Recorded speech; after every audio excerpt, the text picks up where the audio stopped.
नगर मनमाड महामार्गाची दयनीय अवस्था झाली आहे। पहिल्याच पावसामध्ये रस्त्यावर खड्डे झालेले आहेत आणि भाजप आमदार विवेक कोल्हे यांनी या संदर्भात नाराजी व्यक्त केली। अहिल्यानगर मनमाड महामार्गाच्या दुरुस्तीचे काम अत्यंत संथ गतीने सुरू आहे, त्यामुळे प्रवाशांना प्रचंड त्रास सहन करावा लागतोय।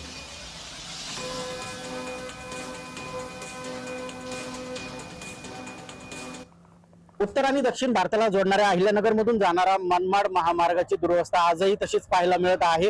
2 दिवसांपूर्वी झालेल्या पावसामुळे रस्त्याच्या दुरावस्थेचं चित्र पुन्हा एकदा पाहायला मिळत आहे। या रस्त्याच्या दुरावस्थेमुळे वाहन चालकांना देखील आता वाहन चालवताना मोठी कसरत करायला पाहायला मिळत आहे। मनमाड महामार्गाच्या दुरुस्तीचे काम अत्यंत संत गतीने सुरू असल्याने प्रवाशांना देखील खराब रस्त्याचा मोठा त्रास सहन करावा लागत आहे। जिल्ह्यात गेल्या 2 दिवसांपूर्वी झालेल्या संततधार पावसामुळे या महामार्गावरील खड्ड्यांचं मोठ्या प्रमाणावर पाणी साचले आहे। पाण्याचा अंदाज न आल्याने वाहने खड्ड्यात जात असल्याने वाहनांचे मोठ्या प्रमाणात नुकसान होत आहे। आगामी कुंभमेळ्याच्या पार्श्वभूमीवर या रस्त्याच्या दुरुस्तीला वेग आल्याचे सांगितले जात होते, मात्र राहुरी आणि आसपासच्या परिसरातच काम झाले समजते ते देखील आता खराब झाल्याने आता कामाच्या गुणवत्तेवर प्रश्नचिन्ह उपस्थित केले जात आहे।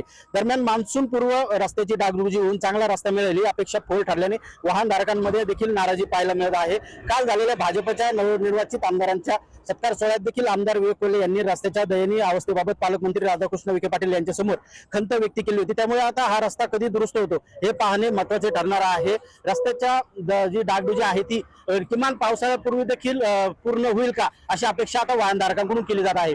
गिरीश रासकर, महाराष्ट्र न्यूज, अहिल्यानगर।